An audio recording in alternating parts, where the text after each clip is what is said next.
বর্তমানে সারা দেশে দাখিল, আলিম, ফাজিল ও কামিল মাদ্রাসা ৯,০০০-এরও বেশি। এগুলোতে মোট শিক্ষার্থী ২০ লাখের অধিক। এছাড়া স্বতন্ত্র ইবতেদায়ী মাদ্রাসা আছে ৪,০০০-এর বেশি। এতে শিক্ষার্থী রয়েছে প্রায় ৭ লাখ। এছাড়া সরকারের নিয়ন্ত্রণের বাইরে থাকা কওমি মাদ্রাসা রয়েছে ১৪,০০০-এর মতো। এর বাইরে রয়েছে অসংখ্য নুরানি মক্তব, ফোরকানিয়া, কারিয়ানা আর হাফিজি মাদ্রাসা। কিন্তু একক কোনো শিক্ষা ব্যবস্থা নেই। তথ্য বলছে, আলিয়া মাদ্রাসা থেকে পাবলিক বিশ্ববিদ্যালয়ে ভর্তির সুযোগ পেলেও কওমি মাদ্রাসা থেকে কোনো সুযোগই হচ্ছে না। এদিকে কওমি মাদ্রাসার দাওরায়ে হাদিস মাস্টার্স ডিগ্রির সমমান স্বীকৃতি দেওয়া হলেও এর কোনো সুবিধা পাচ্ছে না শিক্ষার্থীরা। আমাদের ক্লাস 6 পর্যন্ত ইংরেজি আছে, অঙ্ক আছে, আপনার বাংলা আছে, সব কিছুই আছে, বিজ্ঞান আছে, ভূগোল আছে। ক্লাস 6 পর্যন্ত সব কিছু পড়ানো হয়। দাওরায়ে হাদিসের স্বীকৃতি দেওয়ার পূর্বে যেরকম অবস্থা ছিল, স্বীকৃতি দেওয়ার পরে একই অবস্থা।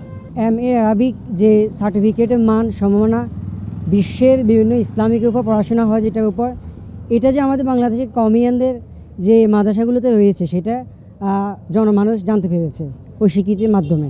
কিন্তু এটা বাস্তবায়ন না হওয়ার কারণে আমরা কিন্তু উপকৃত হতে পারিনি। কিন্তু আমরা এটা চাই, মন থেকে চাই এটা বাস্তবায়ন হোক। মুসলিম সংখ্যাগরিষ্ঠ কিছু দেশে মাদ্রাসাগুলোতে ইসলামী মূল্যবোধের শিক্ষার পাশাপাশি আধুনিক প্রযুক্তি এবং বিজ্ঞান শিক্ষার উপর ব্যাপক গুরুত্ব দেওয়া হয়, যা শিক্ষার্থীদের ভবিষ্যতের জন্য প্রস্তুত হতে সাহায্য করে।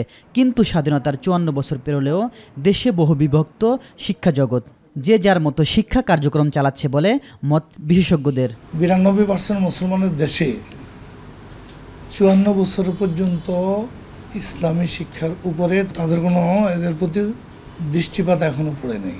আমরা যাদেরকে সরকার প্রধান বানিয়েছি এদের ইসলামী শিক্ষার প্রতি নামে মুখে বলে ইসলাম, কিন্তু তাদের বাস্তবতা ইসলামী শিক্ষার প্রতি কি কোনো আগ্রহ আমরা দেখতে পাইনি।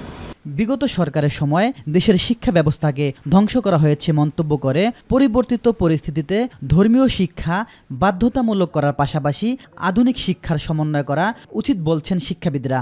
সমন্বিত একক ধারার শিক্ষা ব্যবস্থা প্রচলন সম্ভব না হলেও অন্তত যেন প্রত্যেকের মধ্যে বেসিক কিছু বিষয়ে মিল থাকে। যে ধর্মেরই হোক না কেন তার ধর্মীয় শিক্ষা তার জন্য বাধ্যতামূলক থাকা উচিত।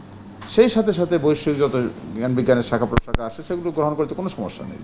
প্রত্যেক ব্যক্তি একই সাথে ধর্মভীরু হবে, সৎ হবে, দেশপ্রেমিক হবে এবং বৈষয়িক জ্ঞানের ক্ষেত্রেও সে দক্ষ হবে এবং সে দক্ষ নাগরিক হিসেবে গড়ে উঠবে।